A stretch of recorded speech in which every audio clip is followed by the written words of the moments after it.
Hadith 7. Narrated Abdullah bin Abbas. Abu Sufyan bin Harb informed me that Heraclius had sent a messenger to him while he had been accompanying a caravan from Quraysh. They were merchants doing business in Sham, Syria, Palestine, Lebanon and Jordan, at the time when Allah's messenger, peace and blessings be upon him, had truce with Abu Sufyan and Quraysh infidels. So Abu Sufyan and his companions went to Heraclius at Ilya, Jerusalem.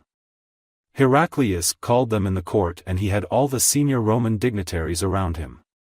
He called for his translator who, translating Heraclius's question, said to them, "Who amongst you is closely related to that man who claims to be a prophet?"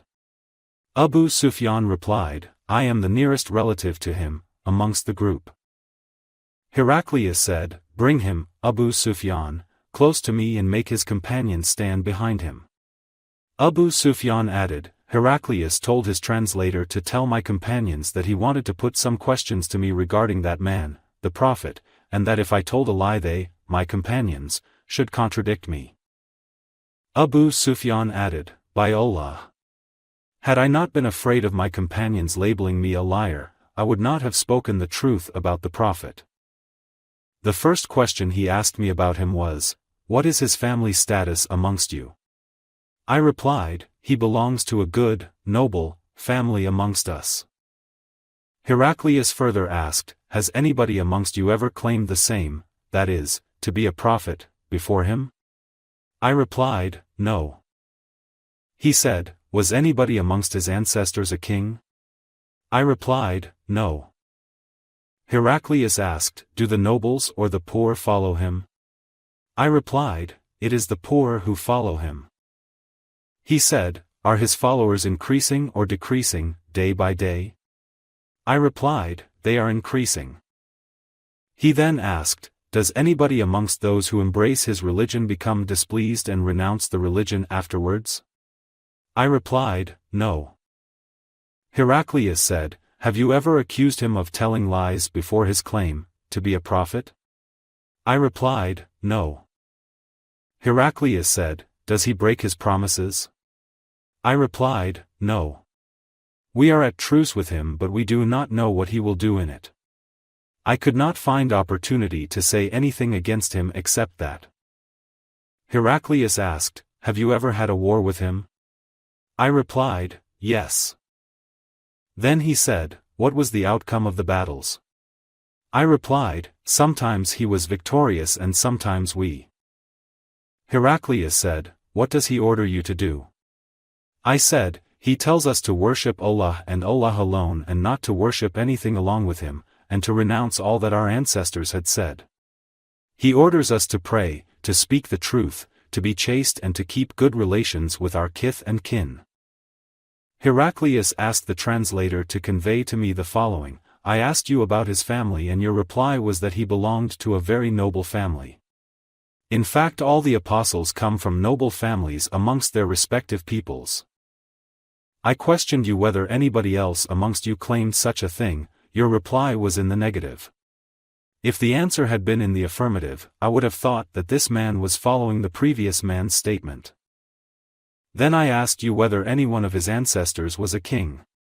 Your reply was in the negative, and if it had been in the affirmative, I would have thought that this man wanted to take back his ancestral kingdom. I further asked whether he was ever accused of telling lies before he said what he said, and your reply was in the negative. So I wondered how a person who does not tell a lie about others could ever tell a lie about Allah. I then asked you whether the rich people followed him or the poor. You replied that it was the poor who followed him. And, in fact, all the apostles have been followed by this very class of people. Then I asked you whether his followers were increasing or decreasing. You replied that they were increasing, and in fact this is the way of true faith, till it is complete in all respects. I further asked you whether there was anybody, who, after embracing his religion, became displeased and discarded his religion. Your reply was in the negative, and in fact this is the sign of true faith, when its delight enters the hearts and mixes with them completely. I asked you whether he had ever betrayed. You replied in the negative, and likewise the apostles never betray. Then I asked you what he ordered you to do. You replied that he ordered you to worship Allah and Allah alone and not to worship anything along with him, and forbade you to worship idols and ordered you to pray, to speak the truth and to be chaste. If what you have said is true, he will very soon occupy this place underneath my feet, and I knew it, from the scriptures, that he was going to appear, but I did not know that he would be from you, and if I could reach him definitely, I would go immediately to meet him, and if I were with him, I would certainly wash his feet. Heraclius then asked for the letter addressed by Allah's apostle, which was delivered by Dihya to the governor of Basra, who forwarded it to Heraclius to read.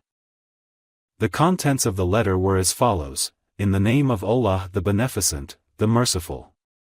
This letter is, from Muhammad the slave of Allah and his apostle, to Heraclius the ruler of Byzantine. Peace be upon him, who follows the right path. Furthermore, I invite you to Islam, and if you become a Muslim you will be safe, and Allah will double your reward, and if you reject this invitation of Islam, you will be committing a sin of Arisiyin, tillers, farmers, that is, your people. And, Allah's statement, O people of the scripture.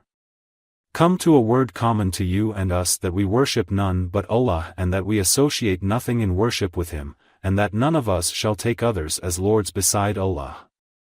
Then, if they turn away, say, bear witness that we are Muslims, those who have surrendered to Allah. Surah 3, Ayah 64. Abu Sufyan then added, when Heraclius had finished his speech and had read the letter, there was a great hue and cry in the royal court. So we were turned out of the court. I told my companions that the question of Ibn Abi Qabsha, the Prophet Muhammad, peace and blessings be upon him, has become so prominent that even the king of Bani al-Asfar, Byzantine, is afraid of him. Then I started to become sure that he, the Prophet, would be the conqueror in the near future till I embraced Islam, that is, Allah guided me to it.